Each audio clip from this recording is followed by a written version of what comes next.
मित्रों, लोगों में ज्यों-ज्यों राष्ट्रीय स्वयंसेवक संघ के बारे में जानकारी मिलती जा रही है, उसके साथ साथ ही लोग उसकी विचारधारा और उसके कार्य पद्धति को जानने की इच्छा भी रखते हैं। तो इसी प्रकार संघ में बोली जाने वाली प्रार्थना के बारे में भी लोगों की जिज्ञासा बड़ी है।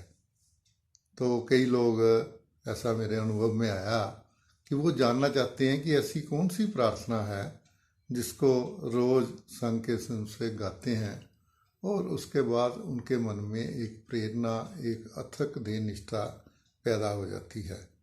तो मैं ज़्यादा बात ना करता हुआ आज एक दो पहली पंक्तियों के बारे में आपको बताऊंगा।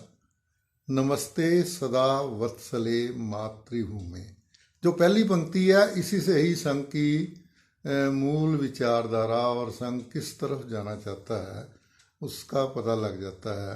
इसमें 3 शब्द हैं, नमस्ते, सदावत्सले और मातृभूमि।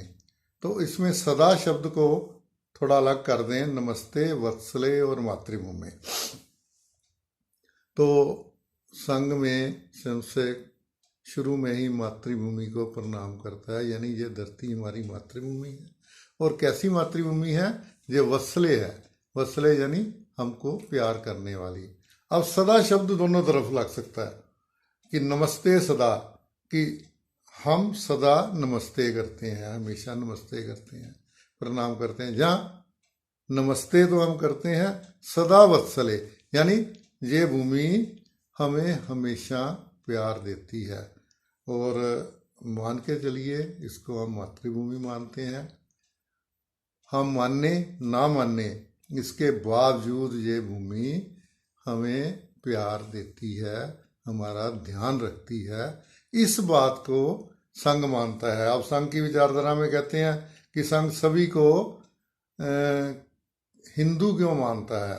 तो हमारी संघ की ये धारणा है कि ये भूमि सबको समान प्यार देती है और सबको ही इस राष्ट्र का अंगभूत मानते हुए उसको अपना बेटा मानती है। तो दूसरी बनती है, त्वया हिंदू भूमि सुखम वर्धितो हम, त्वया हिंदू भूमि सुखम वर्धितो हम। तो इसके साथ क्या है कि हे भूमि, हिंदू भूमि जो हमें सुख देती है। अब और गहरा कर दिया काम। पहले नमस्ते की, माता के समान वो हमें सदा प्यार देती है। फिर कह दिया हिंदू भूमि है, जिसका वर्णन मैंने पहले किया। ये मान के चलते हैं संघ की प्रार्थना में कि ये हिंदू भूमि है और सुखम वर्धितो हम, हमेशा हमें सुख ही देती है। इस धरती में रहकर किसी को कष्ट नहीं मिलता। अब अगली लाइन पे अगर ध्यान देंगे, अगली 2 पंक्तियों पे, तो सारी बात स्पष्ट हो जाएगी। महामंगले पुण्य भूमे तो दर्थे पतत्वेश कायो नमस्ते नमस्ते। महामंगलकारी भूमि। अब क्या क्या कहा हमने? ये मातृभूमि है, ये वत्सले है, ये सुख देने वाली है। फिर आगे कह दिया हमने महामंगले पुण्य भूमि तो अदर्थे। अब हमने इसे महामंगलकारी भी कहा और पुण्य भूमि भी कहा। तो क्या हुआ, संघ में जब हम प्रार्थना करते हैं, मातृभूमि की वंदना करते हैं, तो हम कहते हैं, हे माता, मैं तुझे प्रणाम करता हूँ क्योंकि तू मेरी मातृभूमि है, तू मेरी वत्सले है, यानी मुझे प्यार करने वाली है, तुम सुखकारी हो, तुम महामंगलकारी हो और पुण्य भूमि हो। एक बात ध्यान रखिए कि हम लोग पुण्य के लिए कहीं और नहीं जाते। हमारे पुण्य की भूमि यही है, किसी और की तरफ नहीं देते।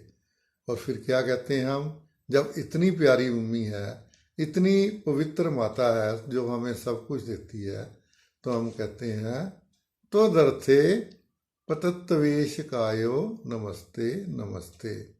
तेरे अर्थ के लिए, तेरे लिए हे माता, तेरे लिए, या तूने मुझे इतना कुछ दिया तो तेरे लिए मैं ये कहता हूँ कि हे मातृभूमि, जब मेरे प्राण निकलें या मेरे शरीर की अगर आवश्यकता हो तो मेरी ये काया पतत्वेश कायो नमस्ते नमस्ते।